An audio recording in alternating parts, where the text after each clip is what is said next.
I am John Fluevog, and we're back at it, and it is getting pretty exciting.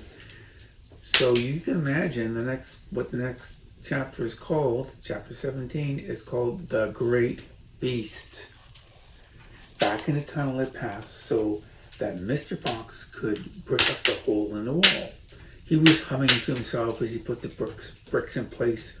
Oh, I can still taste that glorious cider, he said.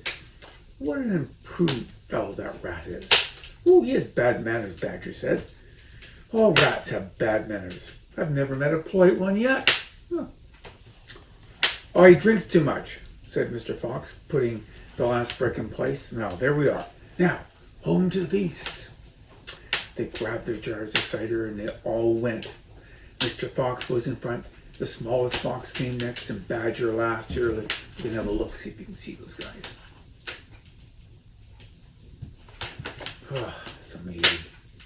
Bogus Chicken House, number 1, and then past the long home stretch toward the place where they knew Mrs. Fox would be waiting. Ah, keep it up, my darling, shouted Mr. Fox. We'll be there soon. Think of what's waiting for us on the other end. And just think of what we're bringing home with us in these jars. Oh, that ought to cheer up poor Mrs. Fox. So Mr. Fox sang a little song as he ran. Home again swiftly I glide, back to my beautiful bride. She's not so rotten as soon as she's gotten some little cider inside. Well, it's pretty lousy poetry, but anyway. Okay, then Mr. Badger joined in. Bit of a copycat, I think. Let's go here. Oh, poor Mrs. Badger, he cried. She's so hungry she nearly died.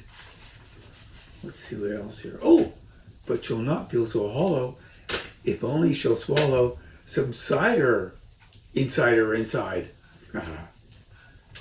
They were singing until they rounded the final corner and burst in upon the most wonderful and amazing sight any of them had ever seen.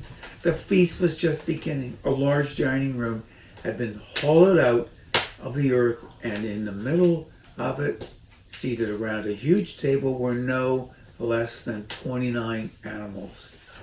Have a look. Can you see that? Amazing. Let's see here. Mrs. Fox and 3 small foxes, Mrs. Badger and 3 small badgers, a mole and Mrs. Mole and 4 small moles, Rabbit and Mrs. Rabbit and 5 small rabbits, Weasel and Mrs. Weasel and 6 small weasels. The table was covered with chickens and ducks and geese and ham and bacon, and everyone was tucking into the lovely food. Let's see here. Ah, my darlings, cried Mrs. Fox, jumping up and hugging Mr. Fox. Oh, we couldn't wait. Just please forgive us. And then she hugged the smallest fox of all, and Mrs. Badger and Mr. Badger hugged, and everybody hugged, and all shouts of joy and great jars of cider were placed on the table, and Mr. Fox and Badger and the smallest fox sat down with the others. Oh, what a party it is. You must remember, no one had eaten a thing for several days. They were ravenous. So for a while, there was not much conversation at all. There was only the sound of crunching and chewing, and the animals attacked on the scrunched food.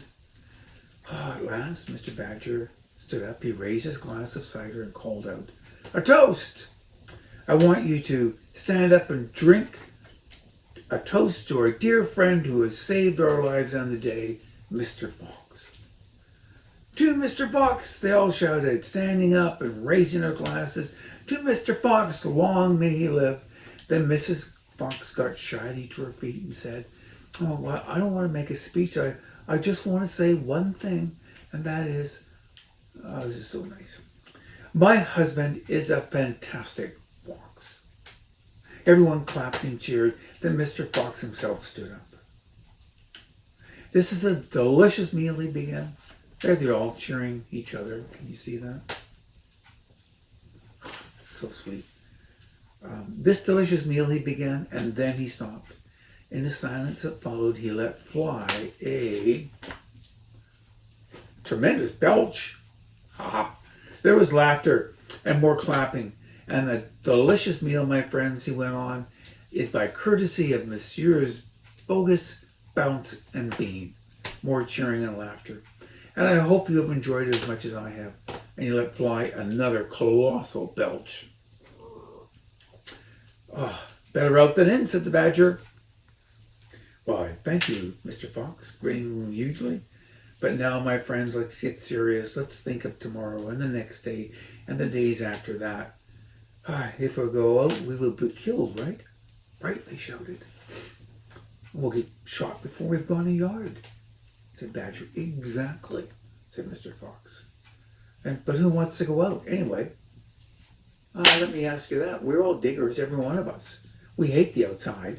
The outside's full of enemies. We only go out because we have to get food for our families. But now, my friends, we have an entirely new setup. We have a safe tunnel leading to 3 of the finest storehouses in the world. Oh, we do indeed, said Badger. I've seen them. And you know what this means, said Mr. Fox. It means that none of us need ever go out into the open again. Oh, there was a buzz of excitement around the table. I therefore invite all of you, Mr. Fox went on, to stay here with me forever. Forever, they cried. My goodness, how marvelous. And Rabbit and said to Mrs. Rabbit, and dear, just think, we'll never have to go out and be shot again at the rest of our lives. Man, this sounds like Nirvana for sure. Okay, we'll make it, said Mr. Fox. A little underground village with streets and houses on each side, separate houses for the badgers and the moles and rabbits and weasels and foxes. And every day I will go shopping for you all. And every day we'll eat like kings. Oh, this is marvelous. The cheering that followed, the speech went on for many minutes. Oh, and that is the end of chapter 17. Sorry to say, it's been so much fun, but we do have chapter 18. So come back next day and I will read that to you. Thanks.